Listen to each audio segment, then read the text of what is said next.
Hey guys, Mr. Pro Gamer 56 back to with another video. Now I'm going to be doing a little commentary here over live gameplay of me playing Battlefield 4.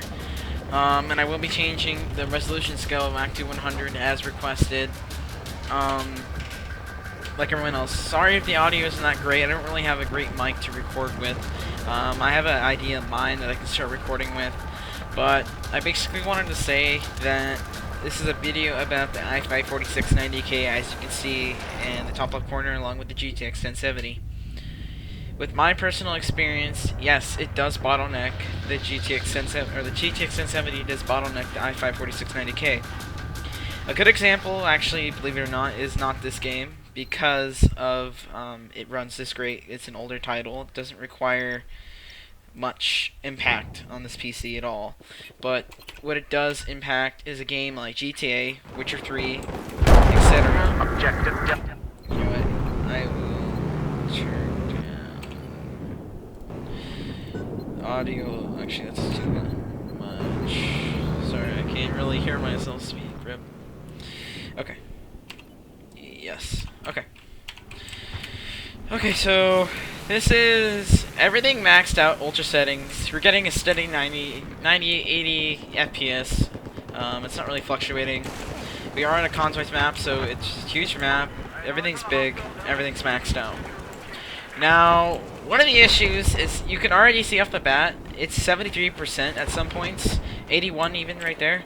And that's not that much, but when you're trying to live stream, record at higher settings, it has trouble with it.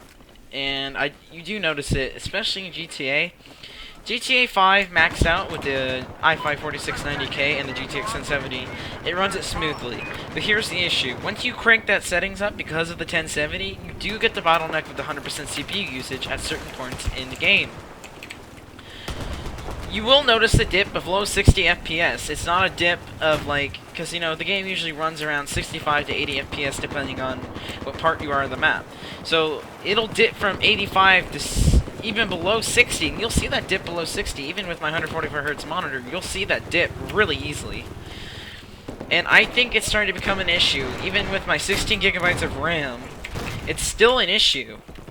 Because you would think maybe an extra amount of RAM would help the CPU maybe render the images a lot faster to the 1070, but the problem is it's not doing what everyone thought it could be doing. I think the i5 4690K, even the i5 6600K on the Skylake side, is still an issue on both. I don't have an i5 6600K and don't plan to upgrading to one, because I even think there's a bottleneck with that issue with that CPU as well. There's even reported cases out there with the 1070 having a bottleneck of the 6700K, one of the newest gaming Skylake processors you can get right now. I don't know. All I know is that either hopefully Vulkan or DirectX 12 will change all these games over to it, and hopefully make a better gaming experience for these people with CPU issues. Because I would like to stream just like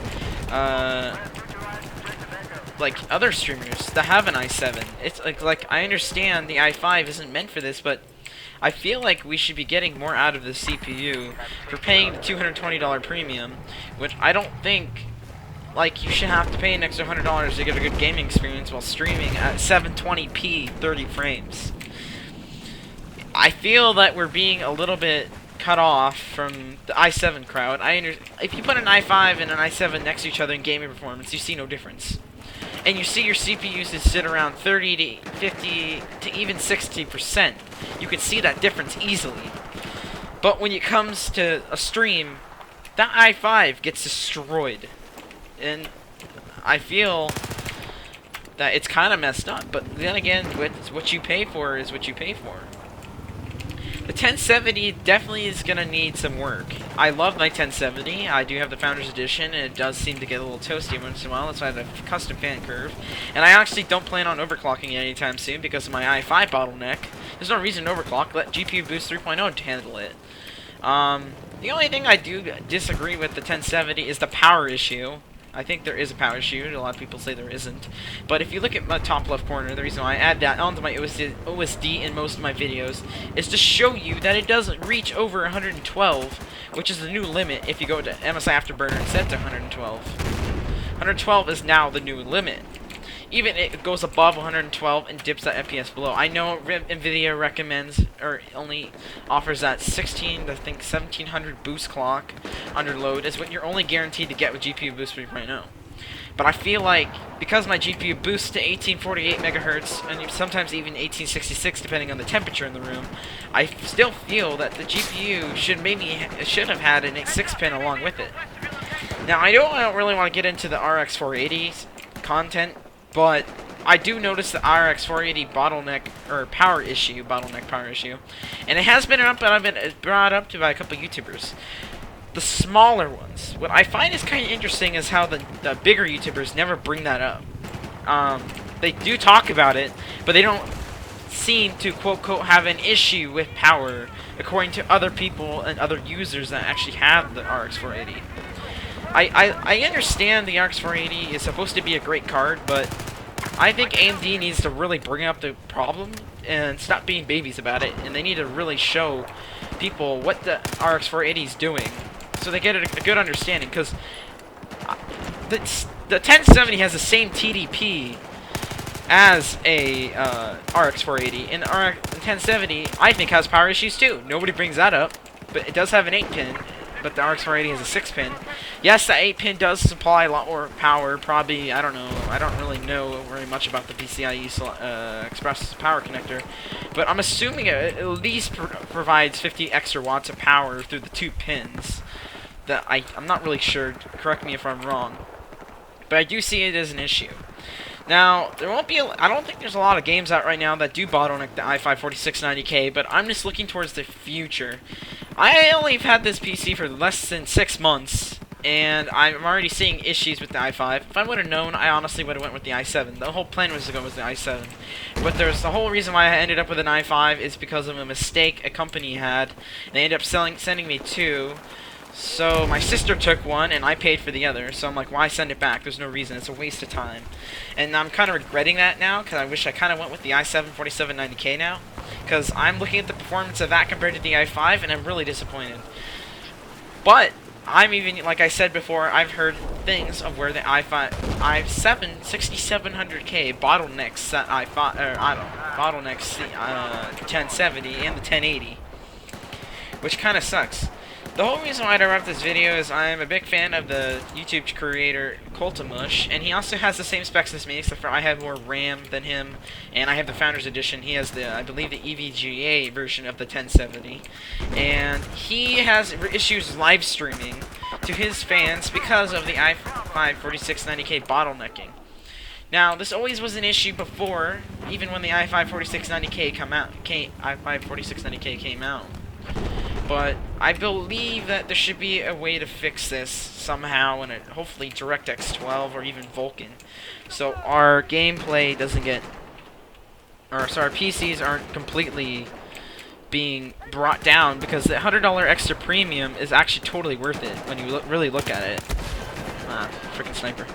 I'm sorry also that I'm not running into very many enemies.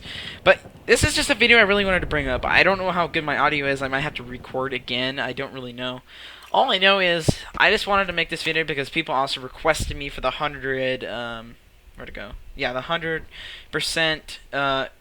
wait, yeah. Oh, see, somehow it got changed back. Okay, that's weird. There we go. Oh, what? Oh, see? I messed up. Yes, okay. So now we're at 100%. This is, sorry, I didn't realize that the whole video, but now, oh, okay, above 144 FPS. Okay, that's interesting. Never knew that. And I also want to point out, tick rate does matter in Battlefield 4. I didn't mention that in the comment section, or in my description on the video. Like, I forgot to mention, nobody brought it up, but I did realize that, is that every server in Battlefield 4 usually has a different tick rate. That does increase the performance behind your PC because it has to render the map 60 Hz faster or 70 times faster than the stock Battlefield. And I can already notice the difference between 144 and 60. But like you guys wanted, I did put it down to 100. I didn't realize that till now in the video, but personally, when this video's over, I will change it back to 150. I don't need 144 hertz in all my games, because I like eye candy. I want the 144 hertz for games like CS:GO, Counter-Strike, which also has a CPU problem. I know that most of this video is probably about the about the i5. The 1070 literally does, obviously, CS:GO phenomenally. I think I just put everything on my settings in CS:GO at low, so I can get a steady above 300 FPS. Because I like to have the double frame 144 hertz. If you guys ever heard of that, I don't know if I should link that or not. If I can remember to do it. But supposedly, if you double render your 144 hertz, you get a smoother experience than if I'm playing the game at 144. Now, games like Battlefield, to me, don't need to be 144. Yes, it looks great at maxed out settings like it is now, but I rather have the higher resolution scale and look at more towards a 4K, even though I know you can't really see 4K, obviously. It is super sampling. But I just really wanted to make this video saying that, yes, I'm an owner of an i5 4690K and a 1070. Don't tell me that it doesn't bottleneck like I've seen on Reddit. Yes, it does bottleneck. I've experienced it myself in GTA 5 especially. I don't really own a lot of CPU intensive games except for CPU or GTA 5. CS:GO is one of them. I don't really own a lot of the AAA titles because I don't really can't afford them. Oh, actually, now I think of it on the top of my mind, another game that does bottleneck the 1070 is the Fallout 4 maxed out. But Fallout 4 only bottlenecks the 1070 when I'm doing certain tasks on my CPU. It'll usually run the game between 50 to 89% CPU usage when I'm just in a Skype call and I'm just, playing the game on my own. But when you're trying to record with something like, not Shadowplay, I'm sorry, I'm using Shadowplay as of right now. When you use it to record with OBS to make a video real quick or something, the codec increases that CPU usage by 20 to 50%. So even with your 16 gigs of RAM, it still doesn't help the game at all. You lag and you dip below 60 frames, which is really frustrating in a game that's like Fallout 4. Fallout 4 to me needs to be a game that looks exceptionally great under max settings. So I think that's it. All I just wanted to say, and yes, I am a level 1 in Battlefield 4. I just recently picked up the game along with Hardline for $5 each on the Origin Summer Sale. I don't believe the sale is currently going on anymore. But if you guys want any more videos like this, again, like a commentary about some current news that's going on with the GTX 1070 or any computer-related news, I'm usually on top of that. I watch a lot of tech channels, and I'm always on the making sure that I watch. Ooh, that 19 ping though. I also do want to mention I did upgrade my internet. I'm not gonna say who my provider is, but I do have 120 down now and 12 up, which I know I don't really like the 12 up, so I might upgrade it to 200 down and 20 up, which is probably the better solution, and it doesn't cost that much more every month. I'm paying a lot less than I used to pay for my 30 down and 2 up. I'm paying about $40 cheaper than what I used to pay through AT&T, which I don't recommend to any of you because the pings are extremely high.